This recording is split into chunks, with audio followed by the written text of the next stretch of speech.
Assalamualaikum warahmatullahi wabarakatuh. Salam sejahtera untuk kita semua. Perkenalkan, nama saya Tiara Horalia Sapitri. Dan ada dua rekan saya bernama Firly Ajriel Fauji dan Salsabila Rahma Nur Ajija. Kami dari kelompok 9 dari kelas BKI 1F. Pada hari ini kami akan menayangkan sebuah presentasi yang telah kami buat dengan tema Ragam Bimbingan. Pada saat kami presentasi, diharapkan Anda memfokuskan mata Anda terhadap presentasi yang akan kami sampaikan. Jika ada hal yang kurang jelas atau kurang dimengerti, Anda bisa tanyakan langsung kepada saya atau kepada rekan saya. Lebih bagusnya Anda tanyakan langsung kepada dosen pengampu kami, yaitu Ibu Rina Kurnia, MPD. Anda diharap jangan scroll ke atas, ke bawah, ke kanan, ke samping, maju mundur cantik. Setelah stay di presentasi yang akan kami sampaikan. Alangkah baiknya, marilah kita berdoa terlebih dahulu. Berdoa dipersilahkan. Berdoa selesai. Adapun poin yang akan kami sampaikan yakni yang pertama ada ragam bimbingan menurut masalah, dan yang kedua ada ragam pendekatan bimbingan, dan yang ketiga ada ragam teknik bimbingan. Kira-kira apa saja sih yang termasuk dengan ragam bimbingan menurut masalah? Yuk kita simak video selanjutnya. Yang pertama ada bimbingan akademik. Bimbingan akademik ini ditunjukkan kepada individu dalam menyelesaikan permasalahan. Tentunya permasalahan dalam bidang akademik seperti pengenalan kurikulum, pemilihan jurusan, dan penyelesaian tugas. Yang kedua adalah bimbingan sosial pribadi. Bimbingan sosial pribadi itu apa ya? Menurut N.S. Winkel, bimbingan sebagai pemberian bantuan kepada seseorang atau kelompok dalam membantu pemilihan-pemilihan secara bijaksana dan dalam mengadakannya penyesuaian diri terhadap tuntunan-tuntunan kehidupan.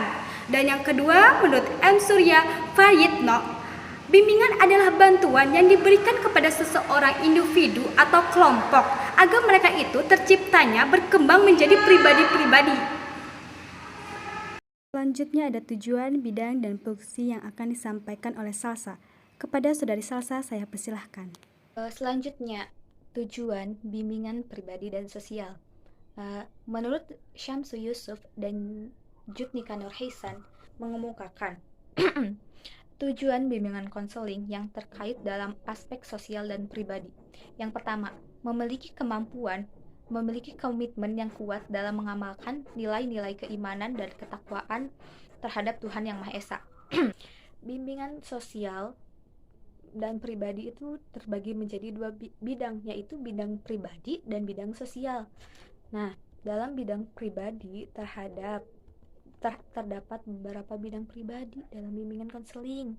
Yang pertama, pemantapan sikap dan kebiasaan serta pengembangan wawasan dalam beriman dan bertakwa kepada Tuhan Yang Maha Esa. Yang pertama, pemantapan sikap dan kebiasaan serta pengembangan wawasan dalam beriman dan bertakwa kepada Tuhan Yang Maha Esa. Untuk yang selanjutnya,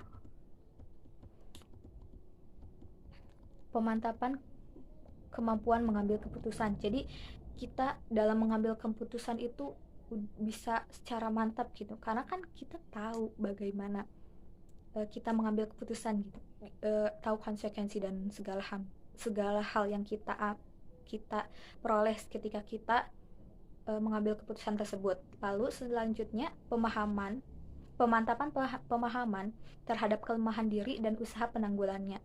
Jadi ketika kita tahu kekurangan kita nih seperti apa, kelemahan kita seperti apa, bukan membuat kita down, tapi kita cari nih bagaimana menanggulangi hal tersebut, bagaimana menanggulangi kelemahan yang kita punya. Selanjutnya, pemahaman kemampuan mengarahkan diri sesuai keputusan yang diambil. Jadi ketika kita sudah mengambil keputusan, kita sudah paham nih kelemahan kita sudah mengambil keputusan, selanjutnya kita mengarahkan diri. Nanti kita bisa mengarahkan diri sesuai dengan keputusan yang kita peroleh dan sesuai dengan cara-cara yang kita tahu, yang kita pelajari di sini. Yang kedua ada bimbingan sosial. Nah, ada beberapa bidang dalam bidang sosial dalam bimbingan konseling. Yang pertama ada pemantapan kemampuan berkomunikasi. Jadi nanti kita belajar dalam bagaimana kita berkomunikasi nih, baik secara lisan maupun secara tulisan. Jadi kita bisa lebih efektif dalam berkomunikasi terhadap sesama, terhadap teman sebaya, bagaimana kita berkomunikasi dengan teman sebaya, dengan yang lebih tua dan yang lebih muda gitu, dengan guru, dengan yang lainnya. Yang kedua, orientasi hidup berkeluarga. Nah, jadi kita tahu nih ketika kita hidup berkeluarga akan seperti apa dan bagaimana. Kita tahu apa yang harus kita ambil, apa yang harus kita jalani, apa yang harus kita tuju. Selanjutnya, kemandirian itu memiliki 5 fungsi yang hendaknya dipunya oleh setiap pribadi, oleh setiap individu. Yang pertama, mengenal diri sendiri dan lingkungan. Nih, kadang diri kita sendiri, bahkan diri kita sendiri itu tidak kenal kita bagaimana, kita seperti apa, dan bagaimana kita itu tidak tahu, kita itu tidak mengenali diri kita sendiri. Tapi di sini kita akan mempelajari itu semua. Kita akan belajar untuk mengenal diri sendiri dan lingkungan kita. Terus selanjutnya menerima diri sendiri dan lingkungan. Nah, ketika kita sudah mengenal diri kita sendiri, otomatis kita tahu nih kita kekurangannya seperti apa dan kelebihannya seperti apa. Nah, setelah itu kita akan belajar lagi nih, belajar menerima diri sendiri dan lingkungan, terutama dalam hal kekurangan kita dan kekurangan lingkungan kita. Kita belajar lagi tentang kita belajar lagi menerima diri kita sendiri dan lingkungan secara positif dan dinamis. Terus mengambil keputusan. Kita juga harus bisa mengambil keputusan. Kita tahu konsekuensinya apa yang kita hadapi, yang akan kita hadapi, baik buruknya seperti apa gitu. Dan kita harus bisa nih. Jadi dalam mengambil keputusan kita harus tahu seperti apa gitu. Jadi jangan asal ngambil keputusan A, B, jangan. Tapi kita tahu konsekuensinya apa yang akan kita dapatkan.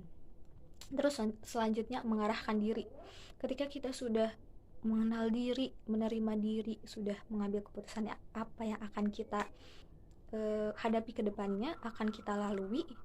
Nah, sekarang bagaimana cara kita mengarahkan diri kita ke depannya? Mau tidak nih dalam melanjutkan, mau tidak menjalankannya seperti apa gitu. Kita harus tahu nih, kita akan lurus atau kita akan belok atau kita akan putar balik. Kita harus tahu karena diri kita yang akan mengarahkan diri kita, karena diri kita yang menjalankan itu semua. Yang terakhir, mewujudkan diri. Jadi mewujudkan diri, jadi kita sudah mengarahkan nih, bukan hanya kita jalan saja, tapi mewujudkan diri. Maksudnya gimana ya? Maksudnya itu mewujudkan diri kita akan seperti apa, kita menjalankan hidup kita menjalankan setiap tujuan kita agar tercapai semua tujuan kita. Mungkin itu sih yang saya pahami tentang mewujudkan diri. Sekian slide selanjutnya. Dan yang ketiga ada bimbingan dan konseling dalam keluarga. Ini merupakan upaya pemberian bantuan kepada para individu atau seorang pemimpin atau anggota keluarga agar menciptakan keluarga yang utuh dan harmonis. Tentunya kita pengen dong menjalin keluarga yang harmonis, siapa sih yang gak mau? Dan memberdayakan dirinya secara produktif dapat menciptakan dan menyesuaikan diri dengan norma keluarga serta berperan atau berpartisipasi aktif dalam mencapai kehidupan keluarga yang bahagia. Tentunya kita pengen dong menjalin keluarga yang bahagia, siapa sih yang gak mau? Selanjutnya adalah ragam pendekatan bimbingan yang akan dibawakan oleh Firly. Kepada Saudara Firly, saya persilahkan. Ragam pendekatan bimbingan. Dilihat dari pendekatannya, bimbingan dibedakan atas 4 pendekatan, yaitu yang pertama pendekatan krisis, yang kedua pendekatan remedial, yang ketiga pendekatan preventif, dan yang keempat yaitu pendekatan perkembangan. Pendekatan krisis, yaitu disebut juga pendekatan kuratif, merupakan upaya bimbingan yang diarahkan kepada individu yang mengalami krisis atau masalah. Bimbingan ini bertujuan mengatasi krisis atau masalah-masalah yang mengalami individu. Pendekatan remedial pendekatan remedial merupakan pendekatan bimbingan yang diarahkan kepada individu yang mengalami kelemahan atau kekurangan. Tujuan bimbingan ini adalah untuk membantu memperbaiki kekurangan atau kelemahan yang dialami individu. Pendekatan preventif. Pendekatan preventif merupakan pendekatan yang diarahkan pada antisipasi masalah-masalah umum individu, mencegah jangan sampai masalah tersebut menimpa individu.